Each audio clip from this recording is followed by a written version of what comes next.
Welcome back for another video. We've got a fun one lined up for today. In this video we'll be taking a look at the optimal wildcard. So what we've done here is we've used FPLReview's projection data in Sertalp FPL optimiser to produce the best team. Optimization is a process of finding the best choices among a feasible set of choices. The solver actually led Sertalp to a top 10k finish last season. He's doing some groundbreaking stuff in the FPL optimization world. His Twitter's in the description. There's a couple of interesting picks here which I'll give my thoughts on at the end. Right before we get started, around a third of viewers are actually subscribed, so if you enjoy this kind of content, hit subscribe to get involved. It's completely free and you can always change your mind. So let's jump in, and the goalkeeper pick's a very interesting one, but there could be a lot of logic to it. ALISSON's at home to Brighton in Game Week 9, and Liverpool likely to top the clean sheet odds. Longer term, they have some reasonable games before the World Cup, including West Ham, Forest, Leeds and Southampton.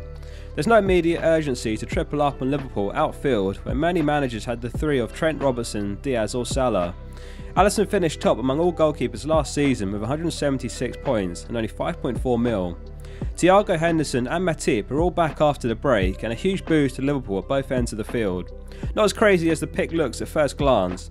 We'll cover the bench later as well, as there is a backup keeper who can rotate on for ALISSON for one or two of the tougher games. This season the first wildcard is a short-term play up until the World Cup, so the ALISSON pick's not a bad one at all, and after Game Week 16 he could be dropped if it didn't look like a sensible pick. The back three is ALEXANDER-ARNOLD, Zuma and James. Considering all the points we made about ALISSON, Trent's a very logical pick as well, and the double up could be a huge hedge against the majority of managers. Many don't have a single Liverpool defensive asset, let alone two. If they shut out Brighton at home, then there's a lot of points gained over those without. It's a perfectly timed international break for Liverpool, who look like they needed a reset. Their squad's far too good to come back and continue to underperform. Zuma's an interesting one. As we know, Wolves are a side that struggle for goals. 7 games played so far and just 3 goals scored, less than a goal every other game on average. Zuma does have a goal in him, big aerial presence for corners and free kicks, and they do play at home in Game Week 9. 4.5 mil is very cheap for what he offers, but if you're not keen then he is benchable, as there's a strong first player on this team's bench. Game Week 9 marks the first league game in charge for Potter, and James has a great run of games from now until the World Cup. Before Potter's departure from Brighton, they were third best for expected goals conceded. In fact, only Man City and Arsenal were faring better.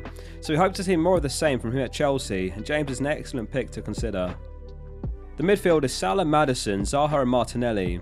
Interestingly, it's the same midfield as the one in my wildcard team video. If you've not seen that one, it'll be on screen at the end. So we won't go too much into the detail player by player. However, the optimiser has Salah captain for the Brighton game. Those who were brave enough to bet against Haaland in Game Week 8 were rewarded, with Son, Kane and De Bruyne all outscoring him. These macro decisions are always a gamble, but it has the potential to pay off big again. Salah less than a half of Haaland's ownership. Leicester are top of Fantasy Football Scout's fixture ticker over the next 5, starting with Forest at home, who are worst in the league for expected goals conceded. Maddison was Leicester's top scorer in FPL last season with 181 points, and it's very probable that we see the same again. He's on corners, free kicks and carries lots of attacking potential, well under 10% owned too. Zaha ranks third among all midfielders for expected goal involvement this season, despite only playing in 5 games. Only De Bruyne and Salah higher, who are over 5 mil more. Palace's poor fixtures are more or less behind them now, with just Chelsea the toughest for the foreseeable future. It's never ideal when you have an attacker playing your defender, in this case Zaha against James, but it's unavoidable sometimes, so don't worry too much if you find yourself in that position, as long as it's not frequent. For the value Martinelli's offered so far, he's arguably a hold, even on a wildcard, despite 2 tough fixtures and a blank over the next 4. He's still the 4th top scoring midfielder. De Bruyne is top with only 6 more points for almost double the price. In the 4 fixtures that follow the blank, Arsenal have Southampton, Nottingham Forest, Chelsea and Wolves. A run of games where, if anything, you may want to shift back to 2 in attack. The front 3 is Haaland, Mitrovic and Solanke. The Haaland and Mitrovic picks make perfect sense. You're looking at the first and second top goal scorers in the league with 11 and 6 goals. However, Solanke is an interesting one. After the break, they have back-to-back home games against Brentford and Leicester, followed by Fulham, Southampton and West Ham. He's a talisman for Bournemouth, and he scored 29 goals in the Championship last season. It's fair to say he won't put up nearly as many goals, but he's a justifiable pick for 5.7 mil considering the fixtures as well. That brings us to the bench, which is Leno, Trippier, Andreas and Totti. Leno's an interesting pick from the optimiser, which is proposing that you bench ALISSON for 1 or 2 of the tough games such as Man City.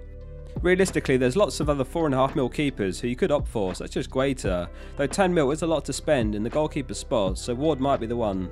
Trippier's first on the bench, who has less projected points than Zouma because he's away to Fulham, who have scored at least 2 goals in every home game this season.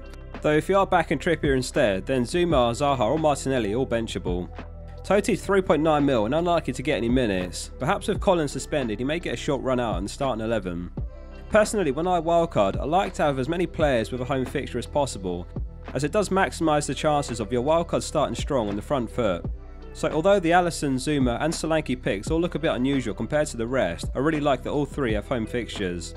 It's a very affordable team and you'd likely have money in the bank to upgrade some players if you wish, or keep banks for a potential upgrade like SOLANKE to Tony.